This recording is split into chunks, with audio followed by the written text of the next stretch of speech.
안녕하세요. 명성교회 신준호 전도사입니다. 오늘도 선지서인 예레미야를 보도록 하겠습니다. 제가 선지자가 누구인지, 그리고 선지서가 무엇인지, 선지서의 유익한 3가지 점, 이걸 아무리 제가 강조해도 지나치지 않는다고 했습니다. 이것을 바로잡고 가도록 할게요. 자, 첫째, 선지자가 누구일까요?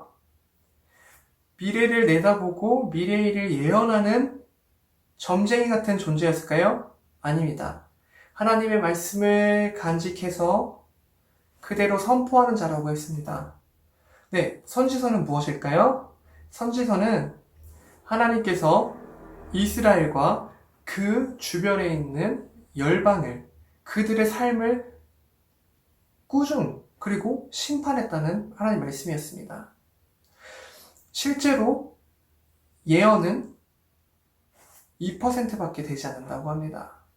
그리고 선지서의 3가지 유익한 점. 자, 첫째, 무엇이었죠? 첫째는 우리가 이 예레미야, 이 심판의 본문을 통해서 하나님의 꾸중의 말씀, 이것들을 우리가 읽을 때 인간이 하나님에 대한 반역성을 알 수 있고, 그리고 인간이 얼마나 부패했는지, 그리고 얼마나 비참한 존재인지 알 수 있다고 했습니다. 그래서 이 선지서는 우리가 어떠한 존재인지 알려주는 책입니다. 자, 두 번째, 선지서를 통해서 하나님의 사랑을 알 수 있다라고 말씀드렸습니다. 선지서를 보면 심판하고 뭔가 위협적인 하나님의 모습을 보이지만 그 내면에는 하나님의 애끓는 사랑이 있다고 하나님이 말씀하고 또 기다리고 있다고 제가 말씀드렸습니다. 그리고 세 번째, 삶의 가이드라인이 된다고 말씀드렸습니다. 선지자들의 그 꾸중을 통해서 이것이 잘못됐다, 하나님께 돌아와야 된다 라고 내포하는 3가지 유익한 점이 된다고 말씀드렸습니다. 네, 오늘의 본문은 25장부터 27장입니다. 25장을 보게 되면 이스라엘은 하나님께 돌아가지 않고 있습니다.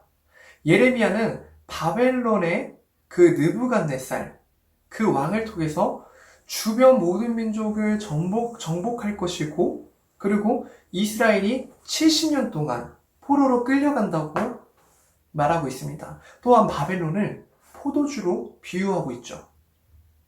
이스라엘의 불의함과 우상숭배에 대한, 즉 하나님의 진노가 가득 찬 포도주로 비유하고 있는 것입니다. 즉 하나님은 이스라엘과 모든 민족이 그 진노의 잔을 마시게 합니다. 26장과 29장으로 끊어서 보셔야 됩니다. 어떤 내용이냐면, 어떤 주제를 가지고 있냐면, 예레미야는 이스라엘이 돌아오길 강구하는 내용을 말하고 있습니다. 예레미야를 포함해 선지자들의 말을 이스라엘이 거부하고 있죠.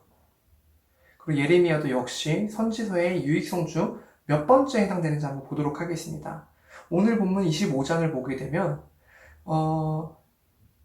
요시야와 13째 해부터 오늘까지 23년 동안 여호와의 말씀이 내게 임하기로 내가 너희에게 꾸준히 일렀으나 너희가 순종하지 아니하였느니라 라고 나와 있습니다.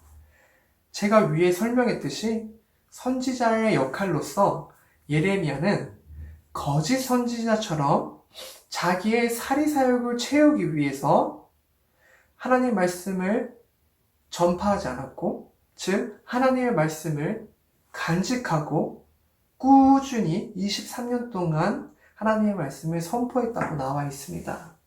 즉 미래를 내다보고 미래를 예측한 그런 점쟁이 같은 그런 정보가 아니라 하나님께 받은 말씀을 간직하고 선포한 사람이었습니다.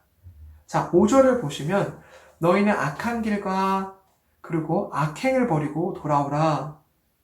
그리하면 나 여호와가 너희와 너희 조상들에게 영원부터 영원까지 준 그 땅에 살리라 라고 나와 있죠. 선지서의 세 번째 유익성으로 볼 수 있겠죠? 삶의 가이드라인, 즉 여호와께 회개하고 돌아오라는 삶의 가이드라인입니다.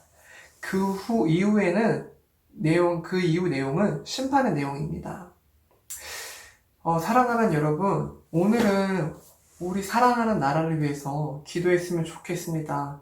우리가 아무리 복음을 외쳐도 지금 이 세상은 악한 길과 악행을 버리지 않고 돌아오지 않고 있습니다. 지금 우리 조국 사회에 펼쳐지고 있는 일들을 우리가 위해서 이 전능하시고 천지의 주제이신 하나님께 이 나라를 위해서 기도했으면 좋겠습니다. 하루빨리 악한 길에서 떠나고 악행을 버리고 하나님께 돌아오길 간절히 기도하며